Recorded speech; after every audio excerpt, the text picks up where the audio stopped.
This week's podcast is sponsored by the Bowers & Wilkins Zeppelin wireless smart speaker. Reimagined for the streaming age, its elegant form combines high-resolution stereo sound with a comprehensive range of smart connected features and services, including Alexa built-in. Experience the sound for yourself at authorized retailers like John Lewis, or learn more at bowerswilkins.com.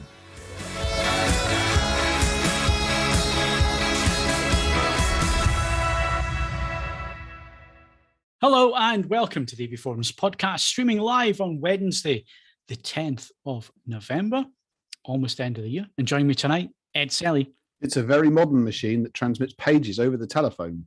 And Steve Withers. Didn't invent the rainy day man. I just own the best umbrella.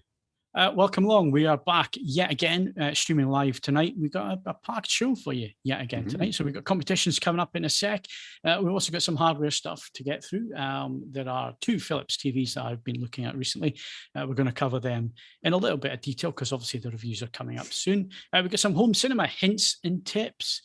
We don't know what they are yet, but you can ask us in the live chat, which is live now as we go out live. If you're not listening to us live or watching us live, send your questions in podcast@abforums.com. But if you are joining us live tonight, chat window is open, get your questions in there. We'll try and answer them as quick as we can. So we're going to do home cinema hints and tips. We're also going to look at an ultra short throw projector that Steve's going to try and pronounce. B&W Zeppelin. There, you can see the review is on the homepage now. We'll be going into that in a little bit of detail with Ed.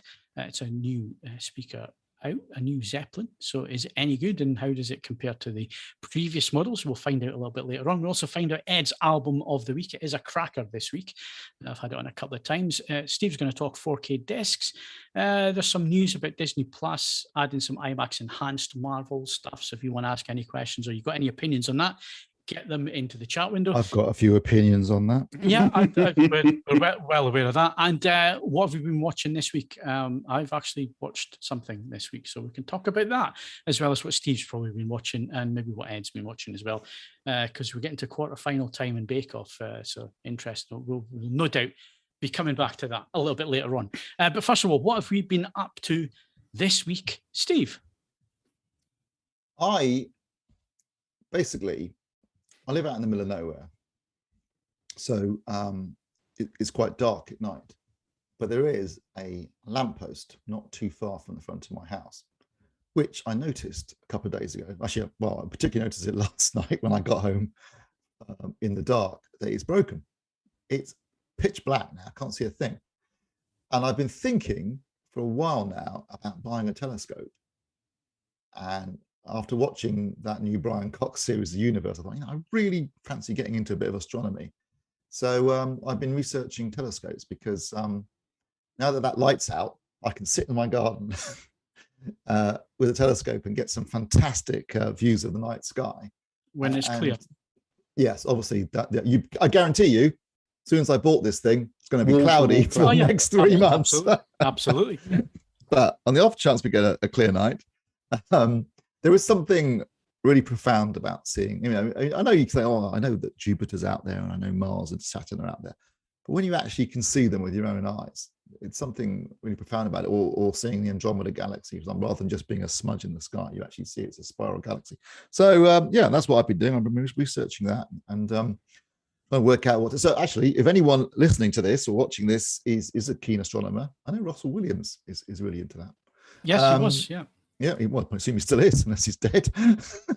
I have no idea. I haven't seen Russell for a while. But no, neither have I. I really hope he isn't. He's not. He's still cycling. Okay, good. Yes, he's a keen astronomer. I've seen some of his photographs that he took just by putting the camera of his iPhone to the eyepiece, and it was really impressive. So yeah, if anyone's into astronomy and telescopes and wants to give me some recommendations, nothing too pricey. 500 quid, say, just yeah. Somebody just said it's just as expensive a hobby as AV. So no, well, it can be. Any hobby can be expensive. It depends on what approach you take. Yeah, and somebody's saying no one going to the Uranus jokes. No, we're well above that standard. Even with a telescope, I don't think I can see Uranus. Yes, we had to go there. And And yeah, I think Stuart's just gone a little bit over the top, saying brace yourselves for the awesome information overload. Oh, talk about overselling it. Yeah, well done there. So thanks very much for that, Steve. Ed, what have you been up to? Clearly, Stuart's never seen this podcast. No, he obviously hasn't. You'll be staggered to hear I bought some more trainers. They arrived this morning. So All right. That's pairs. Talking about expensive hobbies. That's pairs 13 and 14 arrived. It's only a number, isn't it? So yeah, I did that. I went to London yesterday rather. I saw Steve in person. We were trying to work this out for the first time since 2018. He still looks the same. I mean, obviously seeing him every week on a webcam sort of takes some of the surprise out of it. But he's got the smoothing switched on when he's on the webcam, though, hasn't he? I don't know. He looked pretty smooth in his own withersy way yesterday, so that was all good. Yeah, it's January 2018's last time it was a long time ago. Daniel asks, Adidas by chance? Yes, amazingly enough, they are indeed Adidas trainers. I can't understand how you guessed that. And Nigel Henry has asked what I'm drinking this evening. I am drinking Warsteiner, who are still not sponsoring this podcast. So there's a deal to be done there. Otherwise, I've been getting stuff together. Are we allowed to say what we've been getting stuff together for? Yeah, of course. Yeah. Well, I've been compiling stuff for the awards 2021 stuff, principally because unlike Steve, who very carefully writes his conclusions and can essentially just within about 2 hours worth of work tart it up into a took a lot longer than that, as it turns out, but anyway, into copy. I can't do that because I'm inept, so I actually have to write my awards copy. But we're most of the way to that. As I say, there is a very late entry which both is an Editor's Choice Award winner, and actually, the more I think about it, is probably Product of the Year as well. Ooh. So that's it crept in like Indiana Jones under the boulder. So yeah, that's what I've been doing. That's me, fundamentally. Okay. Good stuff. So we've all been busy because I was out last week, out in public last week. Went to see OMD, and it was the first time I'd been to the Sage in Gateshead. People from the Northeast will know what I'm talking about. Those who are not from the Northeast probably don't.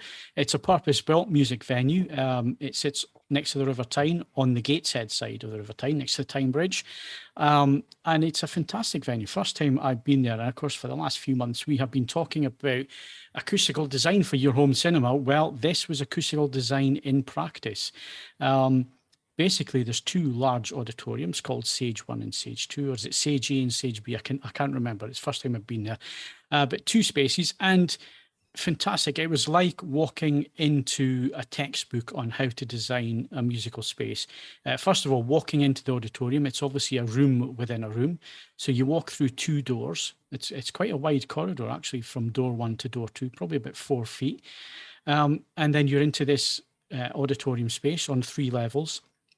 But the whole room is designed as we would design a home cinema, basically. So a lot of surfaces are clean towards the rear of the room. There's no straight edges. The roof was stepped backwards, as it should be, to fight nodes and all the rest of it, and standing waves.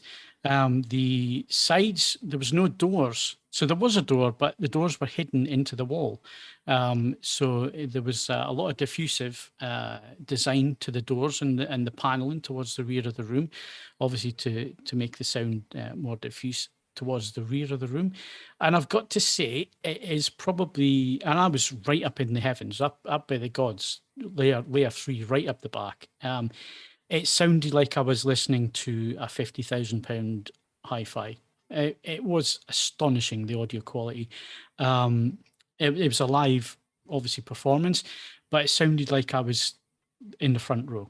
I could hear absolutely everything within what was being mixed by the sound mixer that night. You could hear a pin drop if a pin drop was on microphone. It just sounded amazing. Vocals were amazing as well. And normally it's an echoey mess if you're up towards the rear of an auditorium. I've done it a few times at live gigs.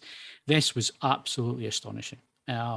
So it's the first time I've ever been to Sage. I don't know if anybody's been there up in the Northeast. I know that Craig Sowerby, he's just said great venue. So Craig's obviously been there, and Craig works for PMC, so he knows good sound when he hears it as well. Absolutely astonishing venue, and they were brilliant, absolutely brilliant.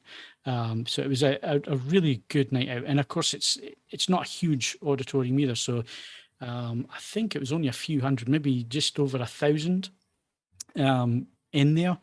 And it's all seated as well, but a lot of people weren't seated once they got up and started. But like I say, it was like listening.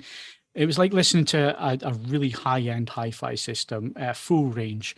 The bass was phenomenal. None of this bloated hanging around or anything. It was fast. It was deep. It was hitting you in the chest. It was fantastic. Really, really good. So if you get the opportunity to go and see anybody at this age, if you're up in the Northeast, I highly recommend it. And they do some excellent nights as well. I've just been looking at what's coming up there, and they do a thing where you go and sit on a beanbag in the auditorium while an orchestra's on it. It's a relaxation evening where they play classical music, the full orchestra, and you sit back on a beanbag and just reflect on. And try not to fall asleep and snore. Yeah, probably.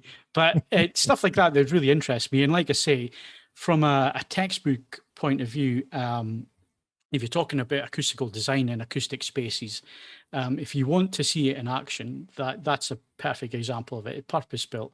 It was amazing, and I'll be back again. I'll definitely be back. So, yeah, that's what I've been up to. So, Phil, I've got a question. Yeah, go on. You say this venue's on the Tyne. Yes. Was there any fog, and if so, was it yours? No, and no. It's a cracking location as well. Like I say, it's glass fronted as well, so we were right up the top looking out, and you could see the whole of the quayside, the whole of the Newcastle quayside, and the Millennium Bridge, and all the lighting was on, and it was fantastic. It's a really, really good venue. So if you get the opportunity, go see it. Go see something there, because it's a great, fantastic acoustical space, and it was everything that we've been preaching put into practice. So I thought it was worth talking about. And OMD weren't too bad either. They were actually. I even bought the T-shirt. So so there you go. Right, so let's move on. We've got competitions. We've got stuff to win. Steve, why don't you tell us all about it this week? Because there's quite a bit of AV in here to win.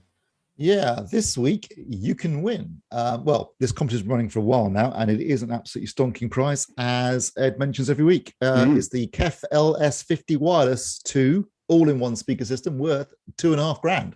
So top prize there. You can also win a pair of Monitor Audio Silver 50 7G speakers worth £575.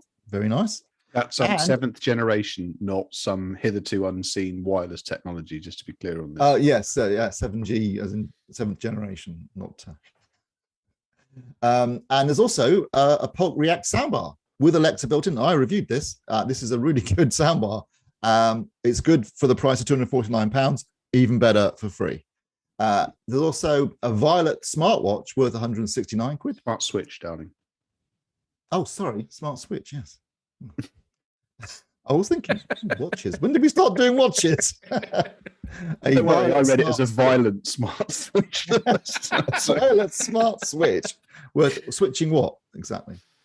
I believe it's intelligent lighting and able to perform other macros and things if you configure it correctly. Okay. I mean, I don't know. I mean, it might not be able to do self-destruct unless you do some extra work. But I mean, who knows? It could be very exciting. And you can win one of 5 sets of Yamaha's TW-E3B true wireless earphones, each of which is worth 109 of your English or British or UK pounds. Earth pounds. We've also got James Bond No Time to Die microscale. Oh, blimey, sounds good. Microscaletric set worth 60 quid, as well as the entire 40 film collection of Clint Eastwood movies, and well over a dozen 4K and Blu-ray sets to give away, including the £50 limited collector's edition 4K sets for The Guest and The Outsiders, both which I'll be talking about later in this podcast. Arrow's limited edition Hills of Eyes 4K box set, The Crown Season 4, and Patreon exclusive access to Criterion's October and November titles, and The Guns of Navarone on 4K, plus competitions for half of the entries in Mark's Top 10 Blu-rays article for November, including all 3 Veteran Collectors Series Blu-rays from November. So basically, there's a lot to win. Get out there and start entering those competitions. In fact, I can say that again. So head over to AV Forums competitions to enter. avforums.com/competition to be precise. All competitions are open to eligible AV Forums members resident in the UK. So that's everyone but Phil, basically. That's very true. Previous competition winner, Steve. Right. So Stuart Cricket won. So his handle is Stuart Cricket 1. And then he won a copy of The Ape Woman on Blu-ray. So congratulations, Stuart. I don't know if that's any good. Never heard of it. Andrew777 won the podcast exclusive The Descent and The Descent Part 2 on Blu-ray. So the first one, watch that. Second one, maybe not so Use much. it as a drinks coaster. Krusty the Dog won the podcast exclusive Shudder Acorn Double Bill on Blu-ray. Manjit and Banksy won copies of, I wonder if is that the Banksy? Won copies of Night of the Animated Dead on Blu-ray. Rob Guy. It looks like it's a Q there. Rob Guy won a patron exclusive copy of Monster Hunter on 4K. I've seen that film. It's got a absolutely Titanic soundtrack. It's Cobblers, but it looks and sounds brilliant. No, but obviously it's in my collection. ASL won. Okay, what was it with these ones in their usernames? ASL won the podcast exclusive copy of Casino Royale on 4K. Stay tuned for a chance to win a podcast exclusive copy of Hearts of Darkness, a filmmaker's journey on Blu-ray, which is a cracking documentary about the making. Fun to a given value of fun snippet. That is, people have asked, that is where the little snippet quote in my AV Forums signature is from. Yeah. So, it's probably the best, I think might be the best film ever made about making a movie. Yes, I would go with that. Okay, good stuff. Well, congratulations to everybody that's won. There's loads of competitions there for you to win. Even Fasten said you'll soon have to do a competition podcast by itself. Probably, if we keep going the way we're going. It'll be like the Gadget Show where half of the show is actually just reading out prizes that you can win in a competition. There you go. Oh, we need to get the premium rate phone number running. Then. Yeah, that's what we need to start doing. I was just thinking. So. Missing a trick here. Okay, right, so we'll be back to talk about hardware in a sec. If you'd like to support the AV Forums podcast on a regular basis, then why not become a patron? Head over to patreon.com/AV Forums to sign up. You can also make a one-off donation through the Super Chat or via streamlabs.com/AV Forums. All donations help us to improve the website and the podcasts. Thank you to all our supporters. We got some new patrons to welcome to the fold. Andrew Oldale and Simon Holden. Welcome. Thank you very much for signing up to be patrons. Your support is appreciated. Thank you very much. And if you want to sign up, you've just seen the information up on your screens. And it's also, if you're watching on YouTube at the top of the podcast, your support really is appreciated. Thank you very much, guys. Right, we're going to move on, talk about hardware. But if you want to come and see myself and Steve next week, or actually want to come and see Abbey Road Studios next week. Probably that's the bigger draw. That's maybe the bigger draw. I'm being honest. Yeah. So the 16th of November, Philips are holding their OLED shootout at Abbey Road Studios. It's a fantastic venue. If you want to come along, it's now the waiting list. So I was about to ask. It probably sold out, or not sold out. It is oversubscribed at the moment, yes, but that's the word I was thinking of. There is a waiting list. So if you want to join the waiting list, there is an email address to email in the thread. It's on the homepage. Just click through. It'll take you to the relevant thread. You can put yourself on the waiting list for that. And if people fall through, you may find yourself turning up at Abbey Road, which is next Tuesday night. It's the Movies podcast next week. So myself and Steve are going to be there. The reason that myself and Steve are there, I'm there to make a video and report back on what happens. The AV Forums membership are invited along to judge which TV they think is the best. All the TVs are disguised. It is a completely blind shootout. There's also material that gets put up in front of the TVs. So it's actually a blackout blind that gets lifted in front of the TVs before anything is switched. So you can't see any of the logos that pop up on the screen and may give the screens away. So it really is a blind shootout. Philips really are putting their money where their mouth is with this. It really does surprise me that they go to do these things. They have been successful in the past, which obviously says a lot about the product. So if you're interested in coming along, Steve is there to calibrate the TVs, make sure that they're all looking independent as good as they can. Observer.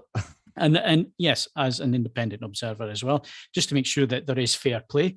And there has been in the previous shootouts that we've been along to and supported in the past. I've no doubt it'll be the same. And of course, it's an absolutely fantastic venue at Abbey Road Studios. The history is just everywhere in that place. And it's one of those places. I think all three of us have been that. Yeah, you just walk in and the history just hits you in the face when you realise just what has been recorded in the various studios on the various mixing discs, and they all still exist. The original mixing discs and so on. So it just oozes history, that place. And if you're a music fan, it is one of the holy grail places to visit. So if you're on the list, congratulations, because not many members of the public actually get to go inside and see the studios. So you will get that opportunity if you're coming along. So that's 16th of November. We'll obviously report back on the podcast and let you know what happened. But if you want to know before then, there will be a news piece which I will be writing on the Tuesday night, which will go out letting you know who won on the evening. And I'm also shooting a video that night, which will probably go up on the weekend following the event. And we'll try and get as many interviews with AV Forums members and so on who are there. So it should be a good night. And it just happens that I've been reviewing Philips TVs this last few weeks. It's a coincidence. It's not paid or anything like that. Coincidence, is it? It is. It's absolutely a coincidence that these, because obviously the TVs are, they do launch them a little bit later in the year, Philips. They're not at the start of the year. So I've seen the OLED 806. I had that in a little while ago. And it's a 48-inch version. And behind me at the moment, up on the TV stand, and I've done most of my testing and filming for that, and I'll finish that off tonight, is the OLED+936. Which is basically the flagship. There is a higher model, but this is the main sort of flagship OLED Plus TV. Now you might be wondering, OLED Plus. It's basically the OLED Plus is the higher end. The OLED is the entry point. That's how Philips do it. So the OLED +936, like I say, is what you could probably class as their flagship TV. It has the LG Evo panel in it, which was communicated by Philips themselves. I don't think LG Display were too happy at that, but that was communicated at the time. So that's the panel that they're using, but obviously it has the Philips P5 AI Plus processor on there, which is also on the 806. So they're very, very similar in terms of performance, the two screens.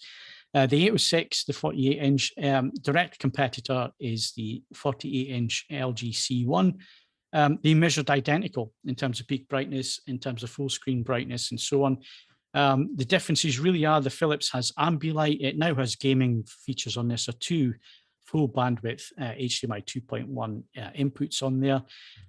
It has the MediaTek processing on there, whereas the LG is an in-house. So the LG has 4 HDMI 2.1 inputs, 40 gigabits per second. The Philips 48, but only 2. Like I say, Ambilight, which is Philips' basic USP. It's a fantastic feature that's on the TVs. And we'll go into Ambilight, I think, in a little bit more detail in the weeks to come, and probably into next year as well, because bias lighting really is an important thing that you should be thinking about. And we'll move on to media rooms, because we're finishing up on the home cinema, dedicated home cinema room discussion. We'll be moving on to media rooms and adding in hi-fi systems and all the rest of it, probably into the new year that we'll be talking about that. But one of the main features, and again, hints and tips that are coming up, is bias lighting, having some light in the room, especially behind the screen. A lot of professional facilities have that exact setup. That's how editors and people who are color grading TV screen. Yeah. Just to clarify, not projector screen. No, not the projector screen, the TV screen.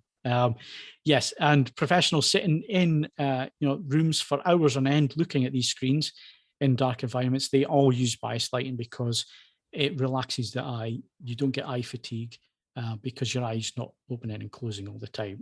So Ambilight is a fantastic feature. Yes, it does the flashing lights. Yes, the lights follow the video and all the rest of it. If you wanted to do that, you can make it look like a 1970s disco if you want. It's very, very flexible. I guess for gaming, it does work as well in terms of immersion.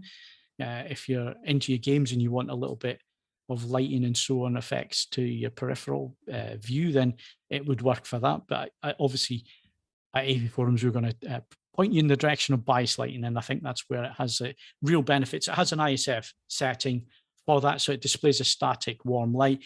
You can actually measure it and calibrate it to exactly D65.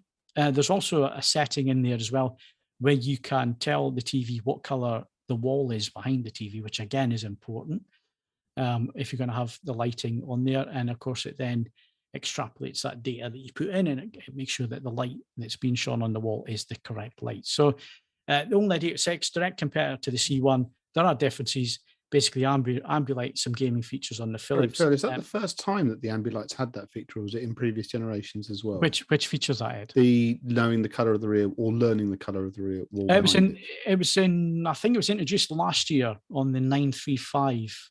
Last year, I think that was the first time it was introduced with 4-sided Ambilight. Both of these models this year have got 4-sided Ambilight on them, so that's lights on each side of the TV now.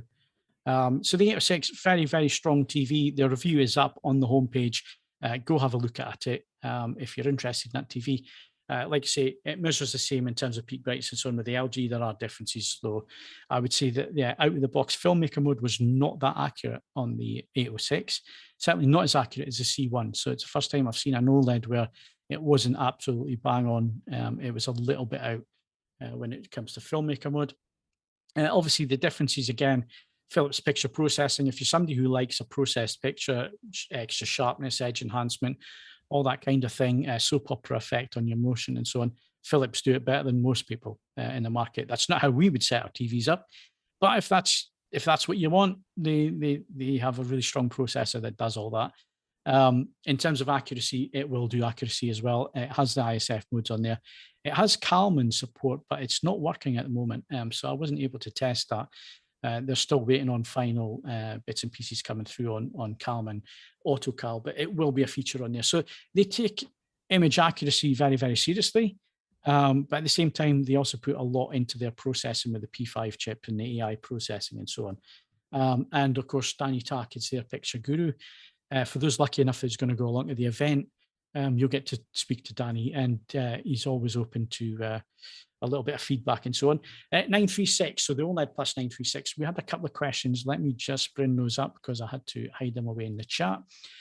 So Martin Jeeves says, hi Phil, how does the OLED plus 936 compare in terms of picture quality to the Panasonic JZ2000 1500? They're basically the same panel, those two Panasonic models, and the Sony A90J. Thanks, buddy. And Ryan Dearlove, thank you, Ryan. He asked basically the same question in terms of picture quality and how long before the review will be live. Review will be live by the weekend, hopefully. That's what I'm aiming at and getting that up there. So to answer your question in terms of picture quality, the 936 does very well. It competes in terms of accuracy. It competes in terms of brightness with the A90J. In terms of the full 100% field, so a full 100% white on screen, it's about 165 nits, which the A90J was about 156. So they're very, very close in terms of full screen peak brightness. In terms of other peak brightness, again, they were very, very similar. The Panasonic was just that little bit brighter in terms of peak on the 10%. So specular highlight details were a little bit brighter on the Panasonics. In terms of full screen brightness, the Panasonics were a little bit dimmer than the A90J and the 936. So in terms of the 936, it competes very much with the A90J, very, very similar in terms of peak brightness, in terms of HDR performance. Now, the thing with the Sony and the Panasonics is that the tone mapping is a little bit cleverer on there. Whereas the Philips, you have to go into HDR perfect and switch it between minimum and medium. You stick it on minimum if the content you're watching has metadata or there's something to tell it what the master and display was. It will tone map it correctly. For 1,000 nits, it'll have a hard clip at about 80% brightness. For 4,000 nits, it'll have a gentle roll-off. If the content you're watching doesn't have any metadata or it doesn't have any display data to tell the TV what it was mastered at, then you need to go into medium, HDR perfect medium, and it basically does a gentle roll-off on all the content. So it will display 4,000 nit, 1,000 nit correctly if it hasn't got any metadata in there. So you do have to do a little bit of switching with the Philips in terms of going into the menus. The other thing about the Philips is if you are a tweaker, you're going to love the menu system. If you're not a tweaker, you're set once and leave it. The menu system's a nightmare. Absolutely. There's so much to go into and look at and switch on and off and all the rest of it. So They could do well to learn a few things from Samsung when it comes to menu display, when it comes to Philips, because they do go a little bit too far, and that's because the processor has so many things, and it has so many things like picture perfect, contrast, and all these other named features, which it's maybe not needed these days. But like I say, they pride themselves on the processor. So two very, very strong OLED TVs. The 936 certainly competes with the A90J and the Panasonic 1500 and 2000. And that's what makes me a little bit excited to see how they perform together at this event next week. And it's going to be interesting to see what you guys think that are coming along, because it's going to be the first time, I think, in the UK that all four have been seen by the public, and not just calibrators or reviewers. It's the first time that's going to happen. So it's going to be interesting because it is a very, very good screen, the 936.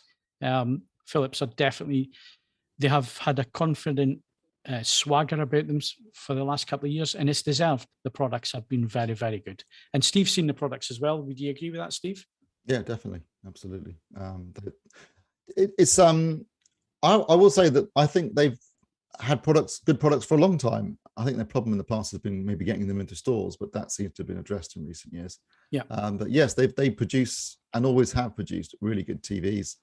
The last few years, they've kind of really found a groove in terms of delivering accurate images, picture quality, and some unique features, things like ambilight. So definitely be interesting to see how all these TVs perform next week, given that they are essentially using the same panel from LG Display, but obviously different processing and other features added on. Yeah, and the thing I forgot to mention with the 936 is it has a Bowers and Wilkins sound bar. Oh, sounds really good too. It's not a sound bar; it's a speaker bar. It's not a sound bar. Yes. How yes, dare you, Phil? Yes, but it's again fantastic sounding. It has the tweeter on top design. They have gone to a lot of trouble designing this the speaker bar, and it sounds great as well. So yeah, it's another unique feature that they have there. Right, so keep your eyes peeled. The review of the 936 will be up by the weekend. And if you're interested to see how that shootout develops, the thread and the news feature will be on the site in the Philips forum, probably from about Tuesday evening onwards. I would look Wednesday morning. You'll get all the details, and hopefully people who have been along will give you their thoughts and so on. Right, we need to move things on slightly. Let's stay with displays. Let's move to another big area of the market that is it's having a good time at the moment because the products are of interest to people. People want bigger screens, Steve, and that's ultra short throw projectors. They're becoming very, very popular now, and you've been looking at a new one from a Chinese manufacturer.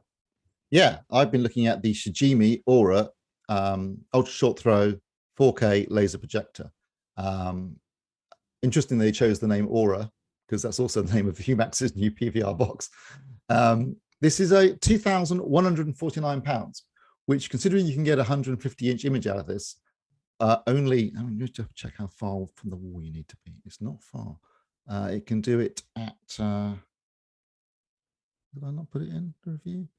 It's got a throw of 0.233, so it's about 20 centimeters or something like that from the wall, and you can get 150 inches screen size.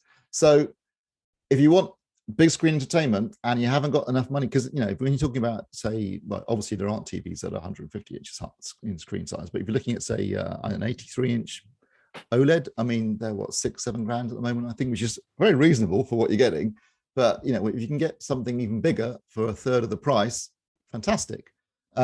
I will stress, because I've seen a lot of reviews and videos online and stuff like that, where people talk about, you know, using these projectors in room, you know, in daylight and this sort of stuff, and how incredibly bright they are. And these laser projectors are a lot brighter than a lot of other projectors, but no projector looks its best in a room that's flooded with daylight. In fact, specifically to prove this, make this point, in the review, you'll see when it's published, there's a press, you know, a PR image of the XGIMI projecting onto a wall, and the whole wall next to it is just a massive window. And seriously, no projector is going to be able to handle that kind of environment. So don't even think about it. You need to go in with a degree of expectation management. Yes, it is bright enough to use in a room during daylight, But if you want to get the best out of it, pull the curtains, make the room darker, and it'll look really good. But just, it's designed to compete with the TV, but it's never going to be anywhere near as bright as a TV. So you need to bear that in mind.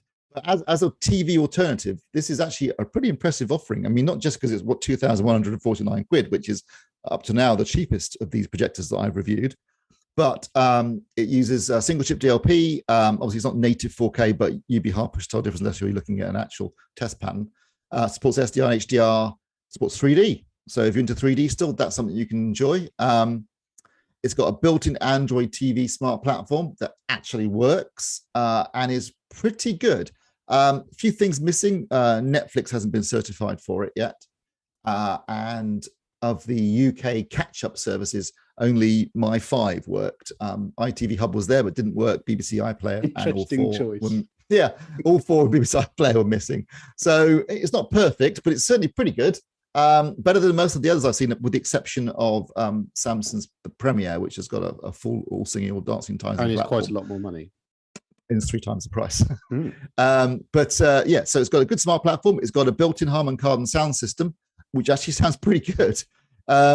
So if you're looking at an alternative to a TV, the one thing it doesn't have, obviously a TV has got, is it hasn't got any built-in tuners. So I guess if you wanted a bit of synergy here, you could pair it with a IMAX Aura, have both Aura products, and you'd have a PVR with tuners and everything built in. And it's good. I will say now, obviously, this is not aimed at your AV forums home and theatre enthusiast. So picture accuracy, particularly out of the box, is pretty ropey. Way too. I mean, not surprisingly, too much blue in the grayscale. And the calibration controls are very basic on this projector. It's very similar, actually. Looking at it, it's almost identical in many respects to the Vava or VAVA, which is a little bit more expensive, but essentially is the same kind of projector with the same strengths and weaknesses. And there are basic controls. You can get a pretty accurate, very accurate grayscale. Color controls, though, are non-existent, and the color accuracy isn't great. The tone mapping, though, on HDR is actually pretty good. So it delivers a bright and punchy HDR image with reasonable accuracy, although, compared to, say, the BenQs that I've reviewed recently, they were way more accurate. But for £2,149, it's pretty good. And it's bright, although I will caveat by saying don't, pull the curtains for the best performance. It's feature-packed. It looks nice. I mean, it's the kind of thing, it's really nicely designed with sort of curved chassis, silver and black finish that would look nice in your lounge. Sounds really good. It's got a effective remote control. It's easy, very easy to set up. The one thing they don't make very obvious is that there's a little button on the remote sort of towards the bottom and just on its own. That's the button you press to focus it. But I was quite impressed by this projector. I thought it was a good, solid entry from a manufacturer that I'm not that familiar with. XGIMI, Shijimi, I don't know how it's pronounced. We've been debating. So we've done all of them. Started. But I thought I'll just do every single variation I can think of. And that looks like a Samsung remote that's on there. It's very similar. It's not dissimilar in terms of it's that two-tone finish and everything that makes it look like it. Yeah, it's basically the same as it doesn't look exactly the same, but it's the same principle as the VAVA or Vava, in the sense that it just has icons with no explanation as to what the buttons do. Luckily, they're really reasonably self-explanatory. Yeah. It's got 3 HDMI inputs. It's got ARC support.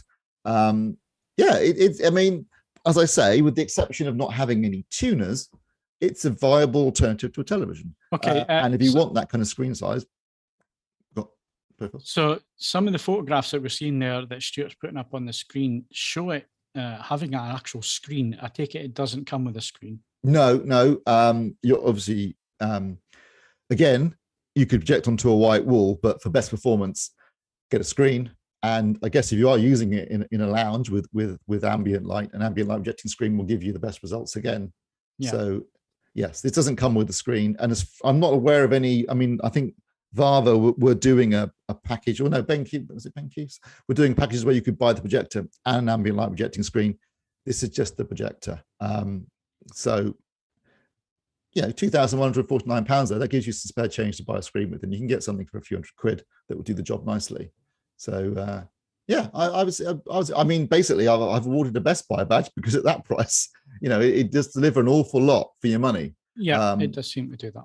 Yeah, but if you're looking for accuracy, maybe look elsewhere. Well, BenQ, I mean, for another, you can get the V6050 or 6000, depending on which color you want, black or white. That's $2,999 at the moment. So for an extra £800, you can get a more accurate image. You lose the smart platform, but stick in a Roku, stick in your away, and that costs what, £50? So basically, I think well, as we're going to find out later when we do publish our awards, the BenQ 6050 is a stonking ultra projector for the money. But this is very good, for 2,149. You can't go far wrong. Okay, good stuff. Let's move on swiftly to some audio. We're trying to get through these as quick as possible and get some hints and tips in. So Ed, the review is up, so people can actually go and read the review on the homepage. It's very prominent at this moment in time if you're watching live. So tell us all about the Bowers & Wilkins Zeppelin, or the new Zeppelin. Yeah, well, that's important, new Zeppelin, because there's been plenty of them. I'm trying to work out if this is the fourth or fifth of this. When it originally debuted, it had a 30-pin Apple connector prominently stuck on the front of it. It was an iPod specific device. A couple of generations after that, it became an AirPlay speaker. This latest iteration, it's still able to do AirPlay 2, in fact, and it's got a decent Bluetooth suite as well. But it will go and join your wireless network, and it is now capable of accessing Spotify, Tidal, Qobuz, SoundCloud, TuneIn Radio. Obviously, as Phil just said, the review is up on this. Please feel free to, rather than me going through it in depth, I will say, when I was writing the review, people of a certain vintage, do you remember there was a phase of Clarkson Top Gear reviews where he'd start off expressing tremendous disappointment at something, and then he'd turn and go, well, actually, and then they'd change the music and it would all fine. Fundamentally, at the moment, as it stands, this product has some limitations. It has no external inputs. If you were looking at it and thinking, they can get some decent sound if I connect a TV by optical, nope. You can't do that. It doesn't have any connections other than the USB port for servicing. If you're thinking, has it got UPnP access? No. You can obviously AirPlay that content to it or Bluetooth that content to it, but you can't just natively have it read your NAS drive library. And effectively, the other thing is, like all the other Zeppelins that's come before it, it's enormous. It's it's getting on for 70 centimeters wide, tip to tip. And it's twice the height of a Name Muso 2. It's about 22 centimeters tall. It's a big lad. So you end up with a very large speaker that you can't necessarily use for multiple functions. And it's, as I say, it comes across as quite specialist. And at that point, there'd be sort of alarm bells ringing too. And I'm going to bring this up so Steve can smirk. Remember your Foundation soundbar review?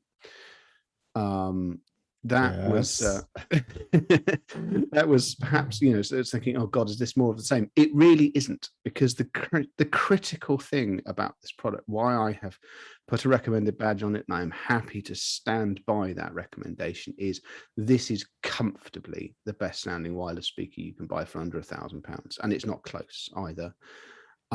It sounds absolutely tremendous for a single chassis product. The principle of the Zeppelin, the reason why it is the Zeppelin shape, is because effectively it shares a single 6.5-inch bass driver in the middle, and then has tweeters outboard and mid-range drivers slightly inboard of that.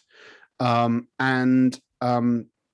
result is that, don't get me wrong, it's not stereo width in the same way that parking two speakers 2 meters apart from each other is going to achieve, but it is extremely spacious and extremely coherent for something which comes out of a single chassis.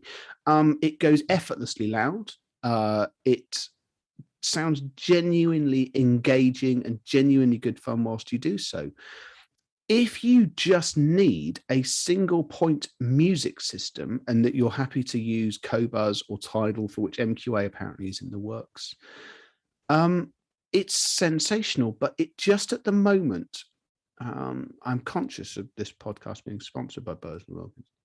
It just feels at the moment like there's a sort of issue that obviously not too long ago we reviewed the Formation Wedge, the standalone wireless speaker from that, and it's almost like certain bits of Zeppelin aren't fitted to actually give the Wedge more justification to exist. But judged on its own merits, if the specifications work for you, there is nothing under £1,000 that sounds better than this thing does as a single chassis unit. So I expand on that in the review. There's various other bits of information and so on and so forth. See what you think. It's an interesting product. It is a very Bowers and Wilkins product in terms of the engineering, and it's recognizably one of theirs.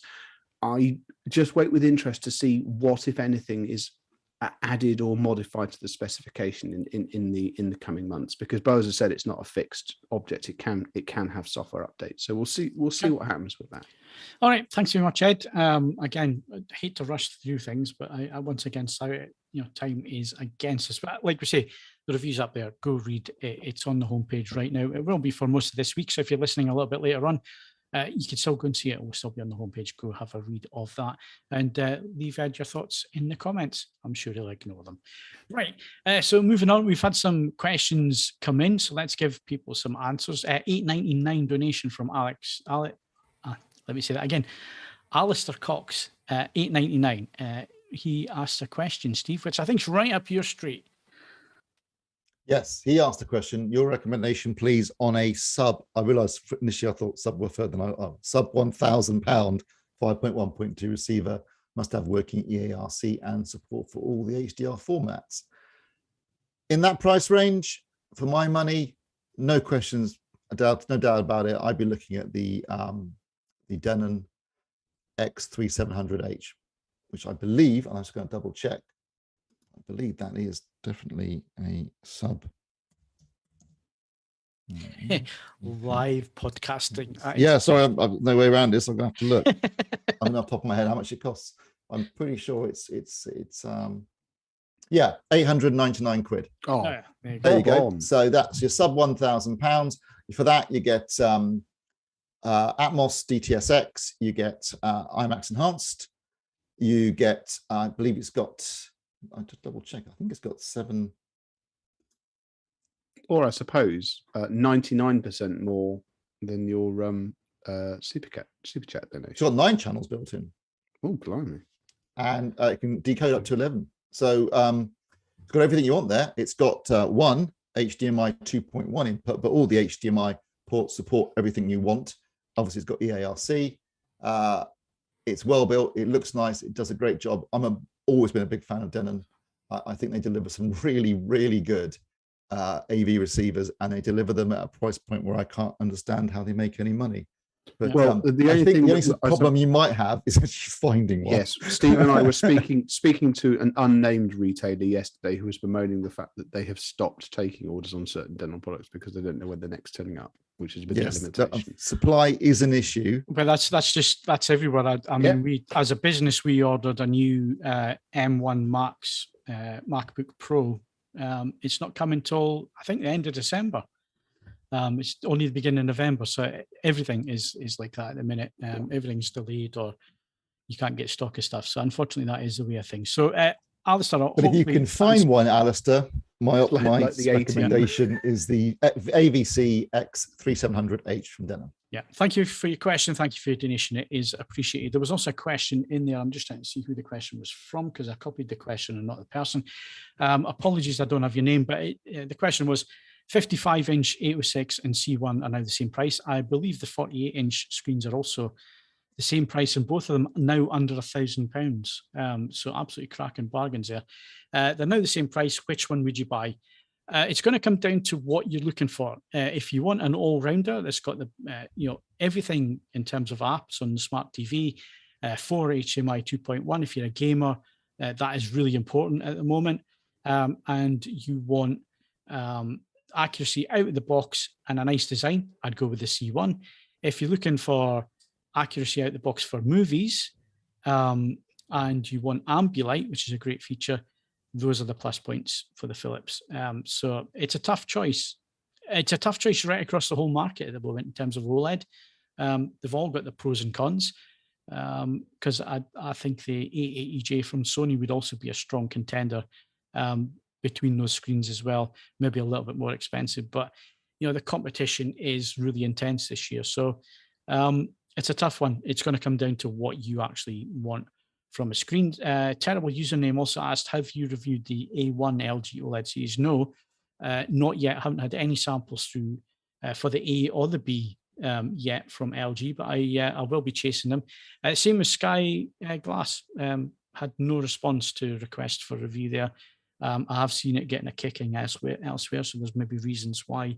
It went out for some quite soft reviews, and those didn't come back particularly well. No, I did notice that. Yeah, I did notice that things didn't go the way they were probably hoping they went. So getting a review sample, I think is going to be, I don't think that's going to happen unless we go and buy one, and that ain't going to happen. Right, so I think we're up to date with all the questions that have come in so far. If we see any more popping up, we will try and answer them before the end of the show. But we need to quickly do the hints and tips for home cinema. We're going to wrap up on the dedicated home cinema. You should have built it by now. Yeah. You've had a few months. If you haven't, what have you been doing? Yeah, exactly. So hints and tips, Steve. What was the thinking behind this one then? How are we going to wrap things up?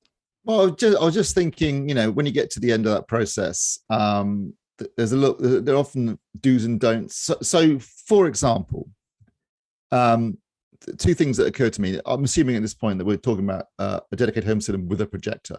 Yes. Make that room as dark as you can get away with.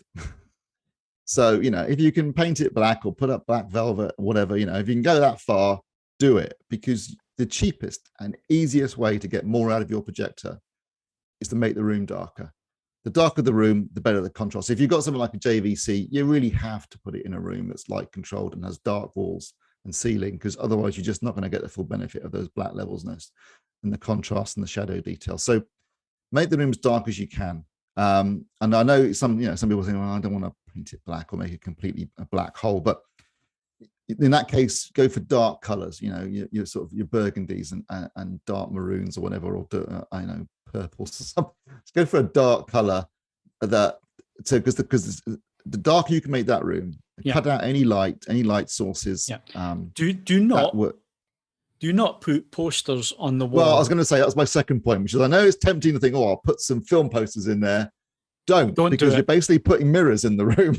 Yeah. Unless the poster is not, if it's framed without glass, that's maybe not so bad. Yeah. But if you're glass framing these posters, don't, whatever you do that. Or glass coffee tables. Or anything reflective. What Steve is saying is that his life-size cutout of Dwayne "The Rock" Johnson is in a machine finish, is not framed. So now Stuart's put an interesting photograph up there. These are probably don'ts. Apologies to whoever's rooms this is, but there's some big don'ts in there. First of all, that looks like a light-colored ceiling and a white projector. Again, if you're going to go to those lengths, dark-colored ceiling, black-colored projector. The Scarface poster, that is going to reflect light straight back because it's white. All those posters. The cow screen rug, you're going to get white coming off of that, so that's going to brighten up the room a little bit. So things like that, and again, the coving is white as well. It's a shame he's got so close. Yeah, almost. Paint your ceiling black, mate. Get rid of those posters and the beanbags and the cow thing. It doesn't have to be black. The same color as the walls, or even a little lighter than the walls. But just get rid of the white. These are the big mistakes that people make. Now, sometimes there has to be a compromise. Sometimes there is a designer or an architect who's designing these spaces. If it's a custom install job, like that one looks like a custom install job. Apologies if it isn't. I'm making assumptions here. But again, just think about that. The biggest example I can give is that any light in a dark room is going to kill your contrast. Yeah. And I saw a perfect example of that was somebody had gone to the length of painting the ceiling and everything else in a dark color They had drapes and stuff down covering the windows, so it's completely blacked out.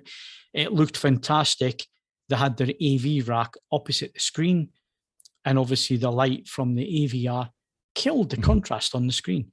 And you might think, well, it's just a little dim AVR display at the other end of the room. How is that going to kill? Well, if it's a completely black room, and of course a projecting screen is reflective, you'll be surprised how much that kills the contrast in the room. And if you're trying to go for absolute performance, which is what we all should be going for, I know compromises have to be made, then yeah, think about it. Again, a lot of these rooms are designed to look a certain way, and maybe not for, certainly the rooms that you see in some of the magazines like Home Cinema Choice and so on.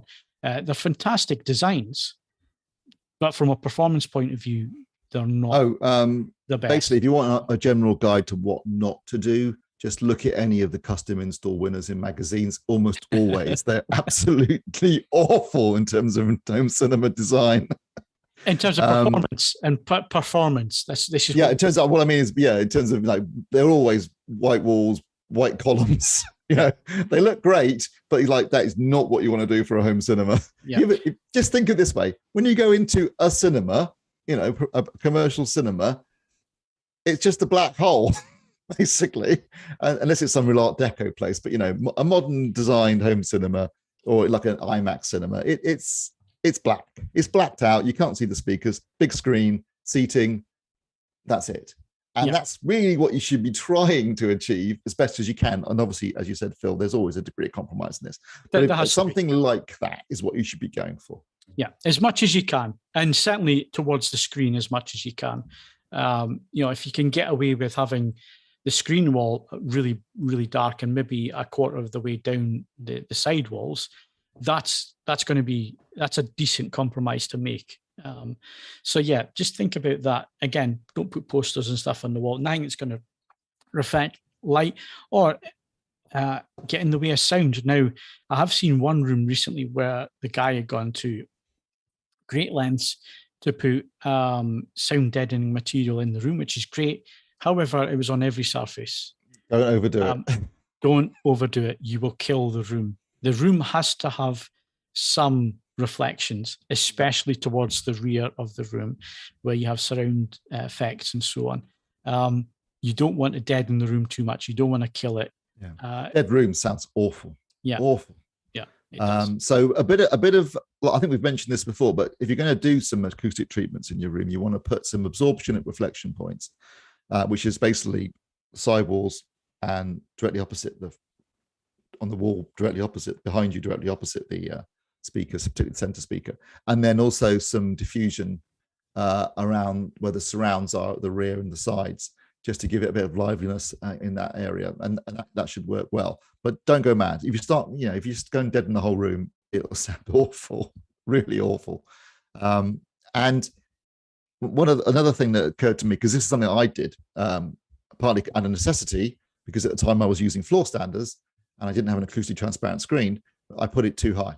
It was above the floor standers, but then I was always looking up at the screen rather than just looking directly at the screen. So if you can get your screen lower down so that you're looking at it rather than up at it, or even down at it, if that's possible, then do that, because it makes a big difference.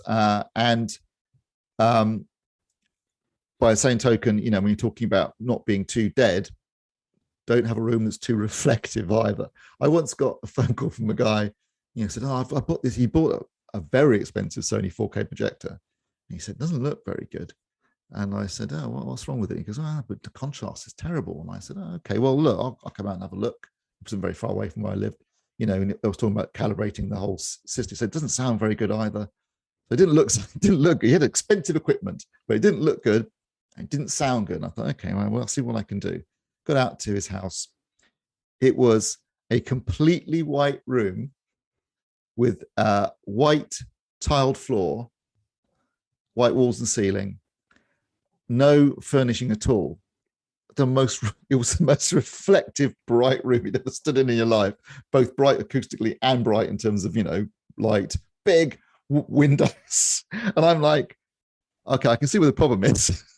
I said, can we put some, can we make it a bit darker in here? Well, no, I like the white aesthetic. Well, can we put down a black rug on the floor opposite just to absorb some of the reflections and make it a bit darker? Well, no, I can put a white rug down maybe. I said, look, mate, you might have spent a lot of money on this projector, but in a room like this, it's going to look crap. And that system's going to sound crap.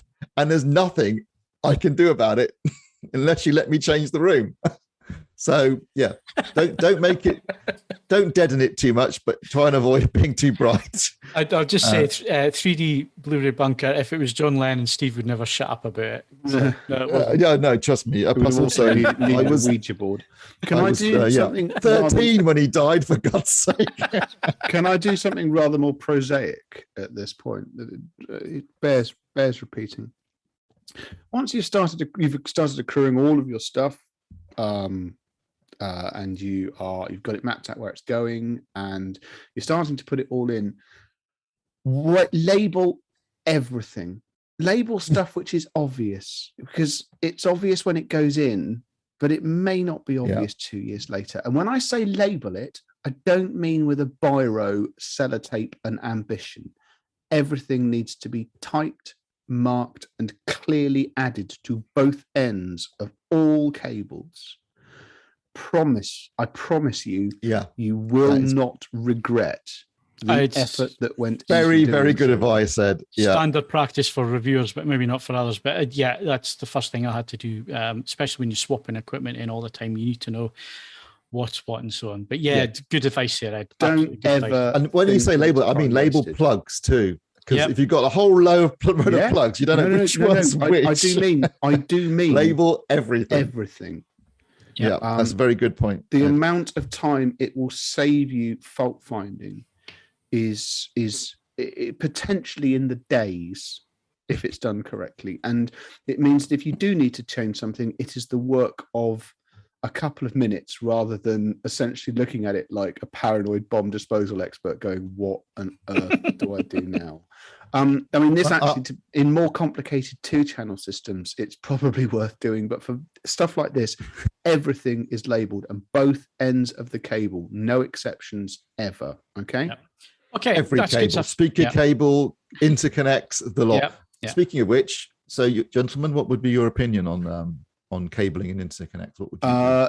I would say that it's definitely worth splashing for something which has really solid, robust jackets and connectors. You may not, and it's probably entirely the case, that proper speaker terminations make any sonic difference, but crikey Moses, do they improve the long-term reliability of stuff and facilitate stuff being changed quickly and simply and avoiding shorts.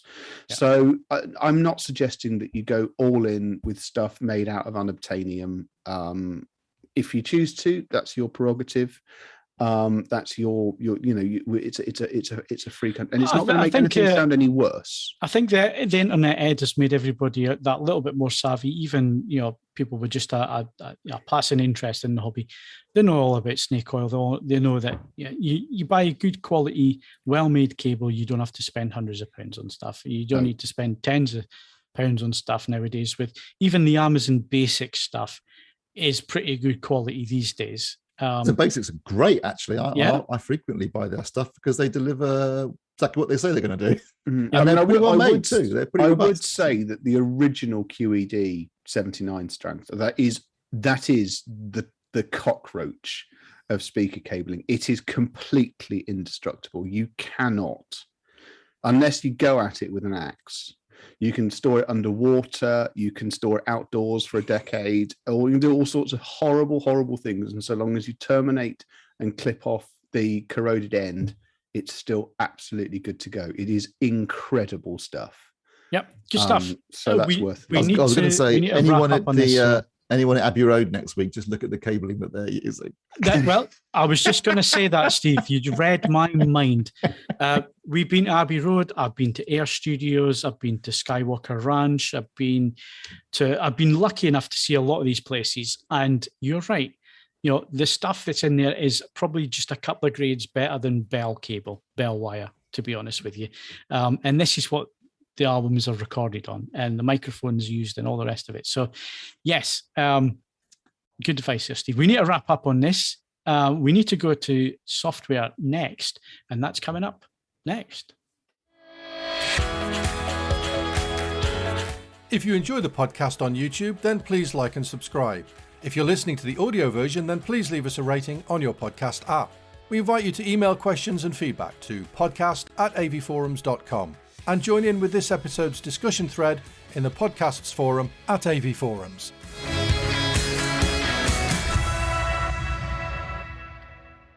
Right, it's an absolute banger this week. If you like to listen to stuff while you work, it's ideal. Ed, what's the album of the week? Right, this is a UK band group ensemble. They are very mysterious, so that's it's a part of decision that you can make. It's a group called Marconi Union. They've been releasing material for the best part of 20 years now, but this latest album, Signals, came out earlier this month. It's, as Phil says, this is a slow burner. It's not massive, dramatic. It's not even necessarily desperately sort of get up and go in any way, shape or form, but it is careful use of applied soundscapes, basically. And I think it is a fabulous album. It doesn't start quickly. I need to be abundantly, you need to be in about track 3 before anything meaningful is really actually sort of happening in terms of tunes that stick in your head. But I've thoroughly enjoyed it. I think it's very carefully assembled. It's very well judged in terms of the use of different effects, the use of instrumentation, and so on and so forth. The link that has been supplied, that those of you watching the podcast will see, is their Bandcamp. Once again, it is your reminder that if you buy from Bandcamp, the artist does see rather more of the actual money that that the material sells for, and that Bandcamp will sell you a lossless copy in any format that you see fit. There's physical media as well, although the vinyl pressing is delayed until December because everything's printing Adele. It's on all the major streaming services as well. I think it's well worth a listen as well. And their back catalogue, if you've not experimented with it before, there's some good stuff there as well. They have slowly evolved their sound over the last few years, but they have a house sound in terms of certain similarities of concept. And I've thoroughly enjoyed it, and it would appear that Phil's found some mileage in it as well. So yeah, no, I've listened a few times while I've been doing a lot of writing this week. So yeah, I've been listening to it quite a bit. It must be said they would be an ideal candidate to go to your Gateshead venue, except that they have, I believe, performed live less than 5 times in 20 years. They're not exactly prolific in that regard, but it would be a fabulous coming together if they did. So, yeah, okay, good stuff. We're stalling because Withers has buggered off. I don't know where Steve's going because he's got to talk about 4K discs next, and he's at that age where he probably needs to needs to have a quick break. But yeah, it's a good album, Ed. It's well worth having a look. Marconi Union, is it anything to do with the electronics company Marconi? I don't know. I mean, they're from Manchester. They met at a record shop. There's just the faintest whiff of probably a little bit of pretension here and there, but yes, there will be. I think there's an electronic sort of, but then a number of their other albums, and I mean obviously this one as well, dictate to messaging and being lost in the ether and so on and so forth and things like that. So yep. Okay, just while we're waiting on Steve coming back, very briefly, there have been a couple of questions. So a question about the Philips, they have a D65 setting for their Ambilight. Yes, it's under ISF.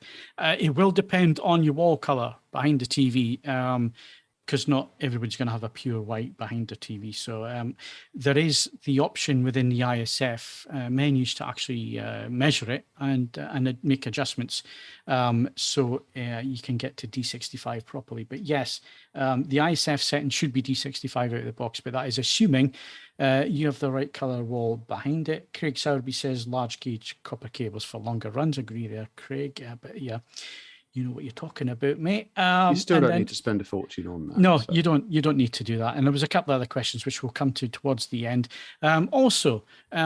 We hit 100,000 subscribers this week. So thank you very much if you have been subscribing to the channel. It's taken us a little while to get to 100,000 subscribers, but then it really is only the podcast and a few reviews over the last year or so. It's going to be a lot more than that into the new year. But thank you very much for your support and for subscribing and coming along and watching our podcast. We've only been doing this a little while live on a Wednesday night. Yet another accidental ramification Yes, of COVID. of lockdown and of COVID, and we thoroughly enjoy it. So it's always nice to get your feedback as well. Let us know what you think. We will be looking at things in the new year. We will be looking to swap things around, and we're certainly listening to feedback. So if you've got any feedback, do send it in to us, make it known to us either via PM on the forums, or you can tweet it into the chat. We will come round. But thank you very much for all the subs. 100,000 is a big number to hit on YouTube. So thank you very much for that. You'll now notice there is a tick next to the AV Forums channel name. We've been verified. So that's something. And we should be getting a plaque. You phonies can get bent. Yeah, so we should be getting a plaque through. As soon as that arrives, we'll show you that as well. And we might even do an unboxing video of the plaque when it comes through. But yes, thank you very much for your support. It really is appreciated. And all your support. We have lots of plans for next year in terms of what we're going to do with the videos and what we're going to do with the podcast and so on. And just talking about the podcast, I've got to say, Steve's actually popped back so we can talk about the 4K disc. But I want to talk about the movies podcast. It's been running for a few months now on alternate Wednesday nights.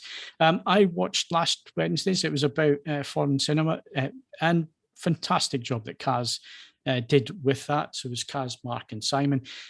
Congratulations, guys. It was a great show. I thoroughly enjoyed it. It was AV centric, which is really important for the AV Forums members. I know there's been a lot of comments and feedback on the thread as well about talking about the different editions that are on disc and what the picture quality is like and sound quality. I know you guys that do watch and listen are interested in that. You're interested in where you can go and find the best quality of these movies that the guys give their opinions on. So yeah, well done to Kaz and the team. If you haven't watched or listened to the Movies Podcast, then it's highly recommended. Go support the guys and give us your feedback as well. Let us know what you think of all the podcasts that we're putting out, where you think we should be making some tweaks. If you want more of us or less of us or bumper editions or whatever, let us know, and we'll see what we can do with that. So Steve's finally come back. He's got himself a cup of coffee by the looks of it. 4K. I was expecting Ed to talk for longer than he did, obviously. And the album of the week is always a relatively brief interview. So anyway, 4K discs of the week, Steve. Yeah, two worth mentioning. Both are nice box sets. One is The Guest, which, if you haven't seen it, is actually a really good thriller, which stars Dan Stevens, who most people probably know best from Downton Abbey. So definitely playing against type, if that's what you know him from. It's directed by Adam Wingard, who made Godzilla vs. Kong. So it's one of his early features. It's a really good little film. Definitely recommend it. The disc is fantastic. He did supervised a full new color grade for it, and it's a really nice 4K disc with, I believe, Dolby Vision, and a good soundtrack, loads of extras, and really nice packaging. So if you're into, if you like your discs to not just look and sound good, but also you like the packaging that comes with these special editions that are becoming more and more common, this is a good one. And the next one, The Outsiders, is even better. You get both versions of the film, so the original theatrical release and the later version, which Coppola referred to as the complete novel. That was right, the complete novel. So it's based on the novel by S.E. Hinton. It was made in 1983, and it is a who's who of the Brat Pack from the early 80s. The casting on this is amazing. This is pretty much everyone's first film or first major film. But you've got Tom Cruise, Patrick Swayze, Diane Lane, and we've got Ralph Macchio, Rob Lowe, C. Thomas Howell. It's an amazing cast. Great film. It looks gorgeous. It was shot in scope, and Coppola was going for a real 50s Technicolor kind of epic CinemaScope look to the film, which he definitely achieved. And the discs look fantastic. You get both versions of the film on separate discs. You also get a whole boatload of extras and really nice packaging, again, with a box set, booklet, poster cards and everything. It's fantastic. So both of these have only come out this week, I believe, and both are excellent and highly recommended. Excellent, good stuff. Go search them out if those interest you. Now, we're probably going to have a rant here, Steve. I'm limiting you to 4 minutes here. No longer than that, because I know you're going to go off on one. But Disney Plus this week announced that they're going to launch the IMAX Enhanced logo for their Marvel movie lineup, which means that you can now see it in the IMAX aspect ratio. So it's going to be aspect ratio changing. Now, the reason that myself and Steve hate this is A, it's a gimmick, and B, we're both projector owners with 235 scope screens, and it's an absolute nightmare if you have a scope screen. And funnily enough, if you go and see these IMAX movies in a normal cinema on release, they're always in the 240:1 ratio if you don't see them in IMAX. So why they can't just give us the version, I don't know. But anyway, over to you, Steve. Well, yeah, so it's 13 Marvel movies. I believe this is going to be from Friday, which is November the 12th, which is now Disney Plus Day, which is basically a massive drive by Disney Plus to not lose subscribers when their American 1-year subscriptions run out. So 13 movies, Marvel movies, should I say, and they're going to have certain sequences in I mean, this is the bit that annoys me, is people go, oh, God, I got IMAX. No, you haven't. Are you in an IMAX cinema? No, you're not. So it's not IMAX, is it? All you've got is a different aspect ratio. That's it. And maybe, and don't get me started on DTS IMAX enhanced soundtracks, because that's another issue. But as far as the aspect ratio, funny enough, there's no DTS on November. Not at the moment. I think they were talking about adding it, but at the moment it's just, as far as I'm aware, and we'll see on Friday. As far as I'm aware at the moment, it's just some of the scenes will be in IMAX. But the weird thing is, it's going from scope 2.35 or 2.39, whatever they're using, to 1.9. So it's not even it's not like they're filling up the whole of the TV aspect ratio. So it's a weird, I mean, it is, as far as I'm concerned, it's a gimmick. But you look at the feedback thread and everyone's jizzing their pants about it. Like they're getting some big, we're getting IMAX scenes. No, you're not. You're not IMAX. Unless you're saying an IMAX cinema, it's not an IMAX sequence. It's just a different aspect ratio. And if you like that sort of thing, well, fill your boots, mate. I mean, to be fair though, Steve, if it has been shot 70mm IMAX, there is an uptick. Yeah, but that's not what these are. These are all... No, they're not. But there is an uptick in terms of it. So we're not poo-pooing IMAX at all. It's this way that they're trying to sell it. It's Poundland IMAX. Yeah. Yeah, like I said, it's not IMAX. That's the point. It's just, it's just, I mean, if you're in an IMAX cinema, that's a different thing entirely. But you're not. You're sat at home watching it on your TV, so don't get too worked up. But no, but I just understand why if they're going to do it, why aren't they going from 2.35 to 1.78? Why are they going to 1.9? That's bizarre. Yeah, to me, just it smacks of being a gimmick, basically. But if you like it, well, wonderful. There you go. At least the 4K discs are still scope. And that was about 4 minutes. So well done, Steve. Thanks very much for that. Yeah, good. Right, so to wrap up this week, we are going to quickly go through what we've been watching and what we recommend. So quarterfinals, Ed? I haven't watched last night's one yet, so please. All right, okay, we won't do any spoilers. Yourself. But I've been enjoying it so far. We're now at the time of year where we've got Bake Off running. The Top Gear series generally lurches into on Sunday, and then there's another program that Withers and I will just speak about in a moment as well. So it's a rare moment of quite a lot of terrestrial stuff happening at once. I'm still thoroughly enjoying Taskmaster as well, but okay, that's okay. That's Ed's recommendations. I watched Finch on Apple TV Plus. Did you catch it, Steve? I did. Yes, I did. What did you think? It was okay. It was all right. Yeah, I thought it was pretty reasonable for a in-house Apple. It's not. Didn't they buy it in? I think it was meant to be a theatrical release, but they brought it in. But it looked and sounded great. Yeah. And Tom Hanks is always watchable. And I thought the robot was done very well. It was a sweet little film. Three-hander, basically, isn't it? Him, a dog, and a robot. Yeah, it doesn't go anywhere, but it doesn't really need to go anywhere. Well, it does go somewhere. They drive to San Francisco. You know what I mean? It literally goes to San Francisco, Phil. But yes, it's not. It was a nice 2 hours. Tom Hanks keeps you engaged when he's it's primarily him, and obviously the robots. I'm assuming it was motion capture. Number 5 is alive. I kept getting short circuited. Yeah, it was very short circuit at times. But yeah, it's fine. It looked and sounded great. So nice little film. It was. Out. I've got to say, Apple TV stuff's always been quality as well. Yeah. So yeah, well worth your time. That's my recommendation. If you're not watching Bake Off and Strictly and so on, then go watch Finch. Right, Steve, what have you been watching? Well, I'm watching American Crime Story, the 3rd season. So each season is a different story. So the first one was about O.J. Simpson. The second one was about the murder of Gianni Versace. And this one is about Bill Clinton's impeachment. So that's quite timely.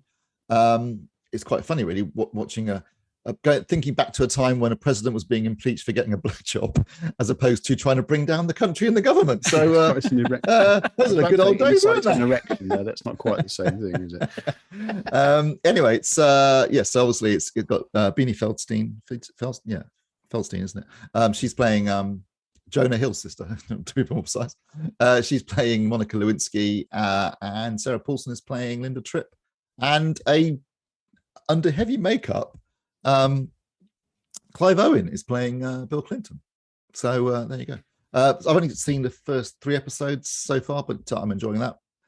And also started, well, I mean, it started last week, but all the episodes are already on iPlayer if you want to watch them in one massive binge. The 3rd season of What We Do in the Shadows, which is about a bunch of vampires hanging out in Staten Island. It's very funny, and I recommend it highly. It's a great series. I just couldn't get into it. No, well, fair enough. No. And then on this Monday, just gone, Dexter, the latest season of Dexter started. Okay, so I think someone just mentioned that the PQ on Sky was terrible. The PQ on Sky is always terrible. Why does anyone bother with Sky? I think I actually Sky Glass hasn't done very well. I actually cancelled my Sky. I finally got round to cancelling Sky TV. Got to say, the guy on the other end of the phone was absolutely brilliant. Did everything I asked him to do, and then he saved me money on my internet. He saved me £4 a month on my internet. So I was very pleased with cancelling my Sky TV. I was about to cancel Now TV, but then Dexter started, so I thought, well, I'll cancel it after it's finished. Plus, also, another thing I'm watching, Curb Your Enthusiasm season 11 has just started as well, and that's also. And then Steve, obviously, MasterChef The Professionals kicked off on Monday as well. So. Did you not already mention that? No, I was going to essentially, because Steve and I were discussing this yesterday. If you haven't watched Monday's episode, some years ago, I think it's now years ago, Steve and I joked that there'd be a skills test, which is just an exercise in psychological torture, where each chef was asked to boil an egg and given 20 minutes to do it, just to see what they would do. And Monday's test set by Marcus Waring actually is beginning to emulate the boiled egg psychosis sort of boundary. So I'm looking forward to seeing what they get up to in the rest of the series. So it's basically the kind of equivalent of the Gom Jabbar in Dune, isn't it? With your hand in the box and crisis and observation. But as ever, it's still beautifully shot. It's got Greg Wallace-Gurning in it. I mean, new, thin, worrying Greg Wallace, but, Greg Wallace nonetheless. Even more like a serial killer now, basically. He does. And as I say, it suffers from the fact that there's very few delusional people in it these days, which it makes for a higher standard. They're all too good. But it doesn't have quite the same television value. But nevertheless, thoroughly enjoy it. It's one of my, I've long said it's one of my television highlights of the year, and I mean it. Excellent. Right. I think that's about it. I think we've managed to do everything on the new Verified. We've managed to do everything in a tight 2 hours. Yeah, almost. Right. Well, thank you very much if you have been sticking around this evening with us, or if you are listening a little bit later on in the week, then thank you very much for your support. It is appreciated. Hitting 100,000 subs, we're really pleased with that and excited about that. So thank you once again for that. And all I need to do is go to the competition. Which is, I was going there. You guys were panicking. I've got it in my ear. I've got Steve's. I was coming to it. Podcast competition, Ed. Right. Okay. Give me a second. Sorry, I actually just loaded up the quotes for the end of it because I'm keen. What can I say? Right.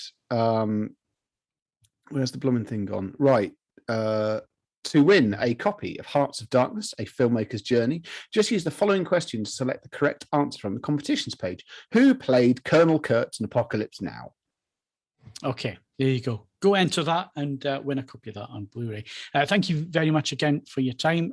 My thanks to Steve Withers. Is it that hard to make us look cool? And Ed Selley. This is a house of lies. remember, if you enjoyed the podcast, then please do give us a like and think about subscribing to the channel if you would. You can also hit the notification bell. I'll tell you every time we upload new video content. There's a new TV review going up on Thursday, so look out for that on the channel. You can also follow us on Twitter and Facebook. You can bookmark AVFilms.com for latest reviews, news, and videos. And of course, leave us a 5-star rating on whichever service you use.